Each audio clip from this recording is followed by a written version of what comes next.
Rice Kurnool నుంచి తెప్పించడం జరిగింది. KG 66 రూపాయలు. అవి అదే రైస్ వాడుతున్నాం. అదేవిధంగా బిర్యానీకి కూడా స్పెషల్గా బిర్యానీ రైస్నే వాడుతున్నాం.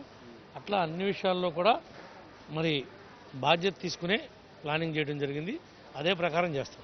మొదటి నుంచి కూడా మహానాడు అనేప్పటికీ అక్కడ తీర్మానాలకు ఎంత ముఖ్యమో ఇక్కడ వచ్చే వంటకాలు ఎలా ఉంటాయి ఏంటి అనేది కూడా మొత్తం కూడా హై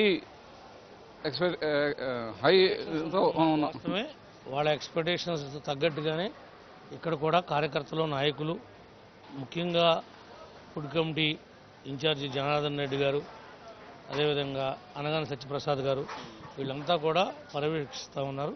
వాళ్ళ కింద మేము కూడా మాకు అప్పచెప్పిన డ్యూటీని మేము కూడా నిర్వర్తిస్తాం. ఇంకోటి ప్రధానంగా చూస్తే కనుక ఈ రోజు వంటకాల్లో కొన్ని ప్రత్యేకతలు ఉన్నాయంటున్నారు. ఎందుకంటే ఎన్ రామారావు గారి పుట్టినరోజు కావడం, ఆయనకి ఇష్టమైన మైసూర్ పాక్ అవి కూడా ఇవాళ పెడతాం కూడా జరిగింది. అల్లూరయ్య మైసూర్ పాకు, అదేవిధంగా చక్కెర పొంగలు ఈరోజు స్వీట్ల కింద 2 డిసైడ్ చేశారు.